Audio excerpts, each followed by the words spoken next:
TNT Radio, tu radio en Internet. Bien, tenemos con nosotros otra vez a Titan Fox, el líder de Hammer King. ¿Y por qué lo tenemos aquí? Pues porque acaban de lanzar otro disco, su sexto disco de estudio ya, y como es normal, cada vez que Titan Fox o que Hammer King lanza un disco, nosotros lo tenemos aquí, lo entrevistamos porque nos encanta esta banda. Así que aquí está. Hi Titan, how are you? I'm absolutely fine. It's a pleasure to be talking to you again. I was looking forward to that, and it's wonderful to have a new album coming out again. Yes, as usual in TNT Radio Rock and in this show A Golpes de Rock, when Hammer King edit an album, we have to do an interview with you. Well, first of all, Titan, new record, new interview, of course. You realize on March 22nd your sixth studio album, yeah. König und Kaiser. I don't know if I pronounce well the German. Absolutely fantastic. Really. After 6 albums, you are not a well-known band or a first-line band yet. You have the quality to be it, I think. Why you didn't get this target? What do you think? Well, there was this small problem called the pandemic that was not very helpful for everybody. And then, I mean, with all due respect, we really, really love the first record company that we had been with, Cruz del Sur, but I think we have basically we have the attention of a band who has 3 albums out now. So as they say, the third is gonna make it or break it, and I think this third album that we do with Napalm right now should be the point where things are really going to a bright direction with many concerts to follow and many fans and people to follow, as they've never seen us. We never played major tours. We will start touring now, so I think maybe in a year it will look very much different. Of course, as you said, Napalm makes the difference for you because Napalm is one of the better companies, the better labels in the world. How are your relation with Napalm? It's really fantastic. I mean, we wanted to be with Napalm right from the beginning, actually, and we were very happy that they signed us, and we still are very happy. And for us, for me, for everyone in the band, it has never been better than now, because we have wonderful people at Napalm working with us, and our product manager, his name is Meek. He's the male vocalist from Visions of Atlantis. He's a wonderful person and a very, very helpful person. Lucas and Lisa, who do the promotional work, are fantastic too. Everybody in the company is really very motivated and very helpful. So I personally feel very much at home there. Well, the record title, König und Kaiser, is done in German, but all the songs are in English, obviously. Why did you decide to use German in the title? Usually Napalm never really like the idea of having a German title when there is English music on the album. This time they agreed, and we had a song. The working title was Infinite King, and when we did Infinite King, we couldn't find any suitable melody for the chorus. And one day I was driving in my car down the highway to the rehearsal room, and I was singing along to the demo that I had in the car, and then I had a melody, and for whatever reasons I had German lyrics, which I never do. And I sang the German lyrics over and over again so that I would not forget until I'm there. And then I recorded it. And I remember that our drummer Dolph would come up that day, and I showed it to him and I said, "I'm sorry, Dolph, it is in German. Whenever we tried to find something English, it sounded less interesting than in German, for whatever reasons. And therefore we kept it in German." And he said, "I think it's interesting." And it had the word Kaiser in the middle, and it had something with king at the end. And so Dolph told me that there had been people who were emperor and king at the same time. And therefore we tried to imagine what would happen if the Hammer King got even mightier, even more power than before, and have the Hammer King also be an emperor. And then it quickly happened that we had the name for the song, König und Kaiser. And as we had the tribune from the War Kings sing with us on that song had been special right from the beginning. And so we knew, that would be an interesting choice for a single. or even an album title. And so we kept it the way it is. We suggested it to Napalm, and they said, yeah, we like the idea. It's a good title. And so everything was coming together pretty quickly, actually. Well, there aren't surprises in the record, I think. It's classic power metal on the Hammer King's style, obviously. I assume you are very comfortable with this kind of music. Do you think there was certain evolution between records, or it's always the same way to do? It's the same and different all the time. I mean, we have the approach is always the same. We get together and we look what ideas we have, and basically we try to come up with songs that you would like to hear live, and usually that works. On King Demonium, we had a bit of a darker album, so that was not that approachable in the concerts. And when we did the new album, we hoped that we would find more songs again that are very, very much made to be understood live, that are very, very catchy choruses, great melodies, big melodies. And we sort of kept the slightly heavier approach that we had on King Demonium and combined them with catchy melodies. So in a way there was not much reflection, very much intuition and playing and singing from the heart. But we tried to keep things very, very catchy again. Well, I love this style. I love power metal, as you know, because what audience do you know you can get with your style? Because the young metalhead used to listen other kind of music, for example, modern metal or pop metal, metalcore. Do you think you will be attractive to the new generations? Oh, that's a good question, actually. I think there is a chance to do that. We will have a sort of a very small comic strip coming up next week in order to promote the third video that we'll have, the third single for the album, which will be the title track König and Kaiser. So we have somebody create some small comic bits and pieces that will help to set up the release for the video, and that will tell the story that happens before the story in the video. So maybe that's a chance to turn the whole band a little bit more into an optical thing that might attract people who are not mainly classic metal fans. Well, lyrically, you continue developing the story of the kingdom and the Hammer King. How is the story evolving in this record? Well, the king has also gained the title of emperor now, which makes him even more powerful than ever before, which means that he will set up everything to go into the world, conquer new countries, gain more power than before, which I think is an interesting move, because now we will be able to go on tour and actually go to different countries and conquer these countries by playing music and probably have more fans than before. So what happens in the story, in the legend, also happens in real life. So that's something that we like a lot. And while conquering other countries, he, of course, also goes to Arabia, while we have kings of Arabia here, and he reminds the people that no matter who your king is, you have to stand together. That's why we have a song called Divided We Shall Fall. Well, the last and longest song in the album, Gates of Atlantia, remind me to the Hammer King album and the song Atlantis, Epilogue. There are relation between the two songs? Absolutely. I remember when we had the idea for Gates of Atlantia.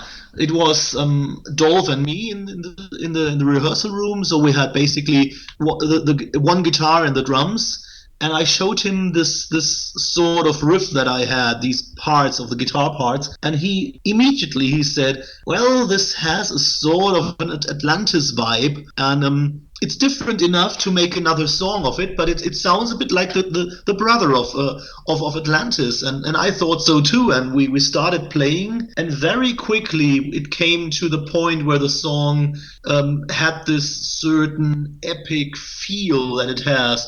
And to me, it sounds like you can hear the water around your ship while you're sailing. And therefore, we gave it the nickname, something with Atlantis. I think we called it Gates of Atlantis. And I think it was our guitar player, Gino, who gave it the name on the computer, and he mistyped it, and the A is directly next to the S, and so we had a file called Gates of Atlantia, and we immediately thought that it sounds so beautiful. You can imagine that Atlantia is like the harbor city of Atlantis, and so we created the story where Atlantis has risen again from the oceans, and you can return to Atlantis now, and the sail ship will stop at the harbor gates of Atlantia. And so basically within a couple of hours or minutes, we had an entire new song, and we had a new chapter in the Hammer King Atlantis saga.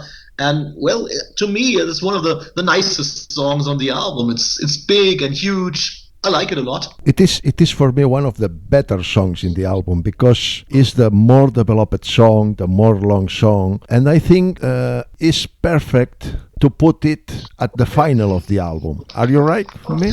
Absolutely. Thank you. Yeah. Well, you can't put it in the middle because it's really too long. But after having 9 more or less powerful songs on the album, many of the songs are really powerful on this album. So I think to round it out with an epic song, with a slow song, is really the perfect showstopper for the album. Well, there is another song in the album that caught my attention. You mentioned it. It is Kings of Arabia. It has certain innovation in your song with these Arab melodies, these Arab rhythms. Can you tell us something about it, about the song? I'm very happy that you mentioned this song, because for me it's one of the highlights of the album. It's not everybody's favorite song in the band, I must confess, but we believe that it gives another color to the album. And it started with us thinking about what would a song like King is Rising from the second Hammer King album, what would that song sound like if it wasn't a European song, but maybe an Arabic song? And we tried it, and very quickly we had the basic parts of the song. And again, it was our drummer Dolph and me, when we were in the rehearsal studio together. We just jammed the song and re-recorded it. And so all the parts that are in the middle of the song are spontaneous ideas that we had when we played together. And we didn't change a single thing about the song and kept it exactly the way it was when we played it for the first time. And even the guitar solo that is on the song is not recorded in the studio, it is recorded in the rehearsal room, and that's the first one and only take that I ever did on playing this solo. And it was so, I must say, the spirit was so good when I did it that we knew we would like to take this one on the final album, and we could gladly do that. So it's a very special song for us, musically and when it comes to writing it, because it was so on the spur of the moment, so much just spontaneous. It's one of my favorite songs on the album. It's one of my favorites too, of course, because I mentioned it for it. Okay, you have one collaboration in the album. I'm not sure who is the guy. Is George Kaiser or is the Tribune? Yeah, the cool thing is that we wanted to have the Tribune from the War Kings on the album, because we knew that we will probably go on tour with the War Kings, and therefore we had asked him, would you like to contribute and sing on a song with us? And gladly he accepted that. And then it turned out that the song would be König und Kaiser, which makes it interesting that you can't really tell who is. I mean, we are Hammer King, they are the War Kings, so there is 2 kings together, but who is king and who is Kaiser on that song, who's the emperor? And even in the video we play with exactly this idea that you do not really know who is king and who is Kaiser. Maybe we both are both. So I think it was very fitting for this song to have the 2 singers on that song. But we have another guest on the album. We have D. Dammers, one of the lead guitar players from UDO.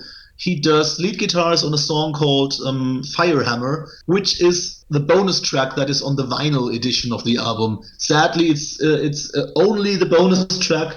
It's not because the song is weak, it's just the song did not really fit in the flow of the album. So if you are a vinyl buyer, you really get a highlight here, because what Dee does on the guitar is incredible. We could not play that. It's fantastic solo playing that he does. Well, that was my next question. Oh my goodness, I'm sorry. No, it doesn't matter. I've seen there is a version of the album with 3 bonus tracks. I have the normal version with 10 songs. Can you tell us what is this version and why you did it different in different ways? Of course. I mean, when you do a duet with 2 singers, the ideal idea is that both singers are in the studio at the same time, which usually does not happen because people don't have the time to do that. So we had our friend the Tribune sing the entire song after I sang the entire song. So he had my take already and he could see where I was going and he was doing his take on the song. So all in all, we had 2 completely finished versions of König and Kaiser, and we took the not the best parts of it. We took the parts from every singer that had the best flow with the other parts, so that it always feels like trading vocals back and forth. And when we did that, we of course had the duet, and we had 2 finished versions. And we personally believe that when there is Hammer King fans, they might like to hear only me singing. And for all the War Kings fans out there, it will be very nice for them to hear the Tribune sing all of the song, because I think he did a fantastic job on that song as always. And so we have 3 versions of the same song actually. Yes, you have 3 versions of the same song, and you have the last of the 7 wars. As you said me, there is a collaborator there, is the Udo guitarist. Why? Oh no, he's on Firehammer. He's not on the last of the 7 wars. Sorry. Please, sorry me. Well, what is the other song? The last of the 7 wars. The last of the 7 wars is a very, very. I'm lacking for an English word. I mean, there is people in the band who are still sort of frustrated that the last of the 7 wars is not part of the regular album, but is a bonus track. And to be honest, I think the last of the 7 wars is a really strong song with a fine vocal melody. The only thing is, it is a bit of a slower song, and we did not want to slow the album down too many. We have Kings of Arabia, which is not a fast song, and we have the big ending with Gates of Atlantia. We don't think that it takes 3 slow songs on an album with 10 tracks. So 2 is enough, and therefore we could not use the last of the 7 wars on the same album. But we were very happy to be able to use it as the bonus for the CD and for all the streaming platforms, because we personally really like that song very, very much. And it's a problem. I mean, you always have to limit yourself to 10 songs or so. It doesn't really work, because on the vinyl there is not enough space for 12 tracks. So in the end, you have to take something out. And in this case, I can promise we really have bonus tracks that are as great as the album tracks. It's just a matter of choice what gives the better flow for the album. I really like that song very much. I hope we will play it live one day. We might play the bonus track, why not? Okay, and then you have 4 bonus tracks, 1 in the vinyl and 3 more. Is that right? Let me think about it. We have the last of the 7 wars, we have the Firehammer on vinyl, and we have 2 alternative versions of König and Kaiser. Yeah, it's 4 bonus tracks. You're right, absolutely. Okay, how the people can get the songs, these 4 extra songs? Basically, when you buy the vinyl, you can have the bonus tracks on the streaming devices. That is easy. So you have the vinyl bonus track Firehammer, and the other ones you have on the streaming platforms. Or well, maybe you need the vinyl and the CD, and then you got everything. So at least you do not need 3 formats to get everything. But you basically you can't get Firehammer without getting the physical product of vinyl. At least not legally. That is an interesting point, because the people don't buy music, don't buy records right now. And do you think it is a form to the people buy the vinyl? I mean, everybody has to decide themselves. I mean, I am one of these guys. When there is a band that I really like, I buy everything. But I'm very decisive. I mean, I don't buy albums from many bands, but when I like a band, I buy everything that they've got. I don't know what other people might do, but basically there is many vinyl lovers out there. I think vinyl has become very popular again in the last 5 or 10 years. So maybe if you got an album and the artwork is very nice on vinyl, if you got it bigger, and maybe there's people who really want to get the vinyl, and then they will have a fantastic bonus track. So I think it might be attractive for people to buy the vinyl then. Well, another way. How do you see the actual post-pandemic scene? Because I think it's very different than the pre-pandemic. I must say, at least here in Germany and around Germany, gladly, I don't think it has changed much. I remember when they brought concerts back in, when was it, 2023? Or was it? No, it was 2022, of course. We had big festivals again quite early on, and the festivals were all sort of sold out. So I think there are not that many changes. Maybe the smaller concerts have become even more difficult than before, and the bigger things have got bigger in the meantime. I mean, that's what happens with everything in the world. If you think of companies, Amazon is far bigger than before the pandemic thing. So therefore, as always, I think that metal is one of the last very stable and reliable things. So for us, it seems, compared to other things, that there has not been that many changes in metal, gladly. Well, which do you think is the position of Hammer King in the European scene nowadays?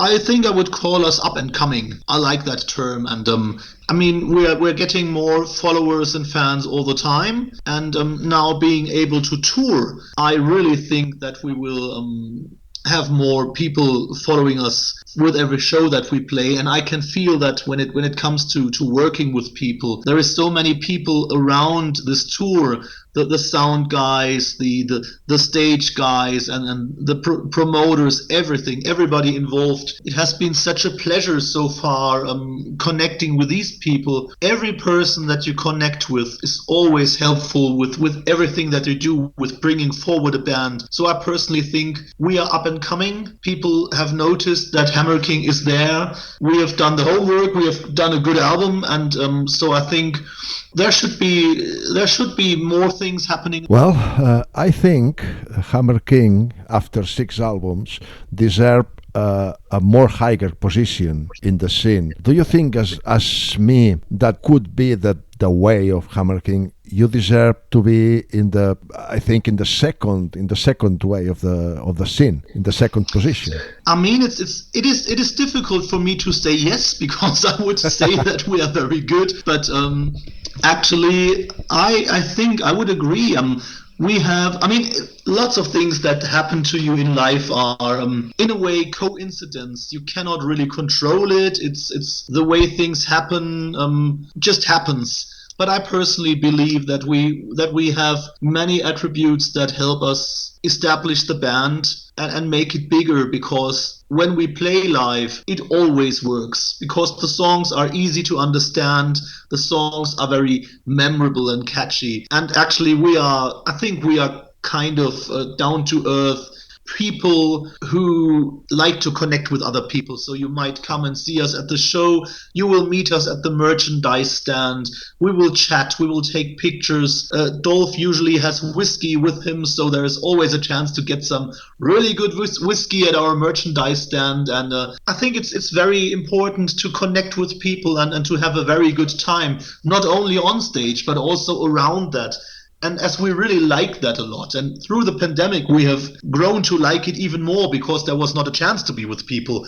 So I think we are very ready to do this, and whatever it takes, where we can go and play, we will go and play. And if it's going to be bigger all the time, we are very happy, because that is really something that where our heart is. We really love it a lot. For me, it is the difference between the big bands and the small bands. The big bands, not in number of fans, not in stadiums, in venues, the big bands always have time for the fans, always have time to stay with the fans and to speak with them. For example, Ronnie James Dio was the best singer in the world, but he never go out to the in the venue without speaking with all the people who want to speak. Absolutely, absolutely, and that is really. I'm very happy that you mentioned Ronnie James Dio. He's a legend, and he absolutely did that. And I remember there's so many videos on YouTube where you can see him even outside of the tour bus, where the bus has to wait because Ronnie is still there signing things for the people. I must say we are exactly like this. I mean, when the tour bus leaves, I have to get on the bus, otherwise I'll be lost. But until that, I have the time and I have the heart to do this because it is wonderful being with people. We played the Czech Republic last year, and it was the first time we ever did the Czech Republic. And, the other band had already started playing while the people were still standing at our merchandise stand talking to us. And we stayed until after the other band and we talked again to the people. That is special. You cannot buy this with money. When people don't like you, they really don't like you. And so you should always feel happy if they do like you. And that's why we would like to give that back, because we like the people. And as Ronnie did, whatever a fan wants to have, wants a picture, wants an autograph, and maybe just some words, we're always there to do this. This is what music and metal is about, bringing people together. Yes, I totally agree with you, of course. Well, in the future, next spring, you will start a tour supporting Workings for Germany and UK, I think. It's Germany and UK. Really? That's it? We do Germany, France, the Netherlands, Switzerland, and Austria. That's the countries that we do. We do not do all the shows, but almost all of the tour is us. Well, do you have more tour dates scheduled with or without Workings? Definitely. We will be returning to the wonderful Rock Harz Festival in summer. There is some medium-sized festivals coming up that we will play, which is very helpful because on the big festivals you have probably like 90 bands and people have 6 days, so it's not as easy that everybody remembers you, especially when there is 3 stages. On the medium festivals, you have 2 days, you have 20 bands and 1 stage, and so you have a big chance that everybody sees your show. So we are very much looking forward to playing these festivals as well. And then there is other club shows, single shows that we will do until winter, and being with Extra Tours, the booking agency now, I really hope that there is a proper tour again in autumn. That would be super, super fantastic for us to be out there on the road on a real tour again for a second time this year. But let's see what happens. We are absolutely willing to do everything. As you said before, as you said now, the key for little bands are the festivals, the medium festivals, where lots of people can see you where they don't go to see you. They go to see other bands, but you are there and the people can see you and you can get lots of fans. Do you think that's... Absolutely. I totally agree here. I mean, you need the big festivals because there's many people. And of course, it looks great when you can say, hey, we played Summer Breeze, we play Wacken, whatever. We have not played Wacken yet, but as an example. But if you do the medium-sized festivals, and the same goes for the Workings tour, the people will come and see Workings. But we are there and we're playing before Workings, so of course all the people will see us play. And as we are similar in music, there is a big chance that many of the people will actually like what they see when they see Hammer King. And so that is perfect to be with other bands. When we do a headlining show, we will only have the people that come to see Hammer King. And at the moment, it's more important to get more people that don't know us. Yes, I agree. Well, last one. You have pending subject, and it's very important for me. You never play it in Spain, and we want to see you live. When will it be possible? That is truly a subject. Absolutely. I mean, now that we have a booking agency, I totally hope that they will get us on a tour in maybe in autumn, and I really hope that Spain is part of that tour. I mean, we have had offers to tour with other bands, but sometimes these offers were, let me put it mildly, not very good, which means that there was a demand for lots of money, and that is something, I mean, we cannot do it. and honestly, we don't really believe in it. I mean, it is absolutely okay that you pay people when they work for you, which is on every tour. But in addition to that, paying to be on the tour, I don't think that you should pay for that. Maybe sometimes if Judas Priest asked us, will you want to play, and we want that amount of money for the show, we might of course consider it because it's super big, but otherwise I think it's not the way to go. So there's been some offers that we did not take because it was absolutely not doable financially. The War Kings, in comparison, is a super fair thing. It's absolutely great what they do, and what they do with all the other bands. It's really a give and take for everybody, and therefore I hope that there will be a tour offer for us to come and play Spain as well, and maybe someone will book a single show where we come to Spain just for one show. If somebody does this, we will absolutely come and play Spain. It's been I mean, when did I sing for Ross the Boss and play Spain? It was 2008, I think. So it's 16 years that I have not played Spain. It is far too long. It's so much time for me, so much time. Yeah. Well, there is a thing I can't understand. I can't never understand why the little band have to pay for the tour with a bigger band. I don't know. I don't understand this. It's unbelievable. Well, I mean, that's tough to answer. First of all, I want to say the War Kings do not demand that, and it's important I know to say that. And there have been bands that demanded money so that you can play with them, and sometimes if you're brutally honest, maybe it needs the money from the smaller bands to give stability to the whole tour so that the bigger bands can do it, because it's always a risk to do a tour sometimes. Well, and sometimes there's just people who say, there is bands who will pay it, so why shouldn't I take the money? So maybe that might be a point. If there's money to be made, why shouldn't you make it? I know plenty of bands out there who do not take money from other bands, and there is still some bands who even pay other bands when they play. So you got all kinds of people out there, and I mean, it's not up to me to say what is just and what is right. I mean, there is sometimes, if there's the only chance that a medium-sized band can go on tour, if they have a smaller band bring some money, and in the end both bands together have a fantastic tour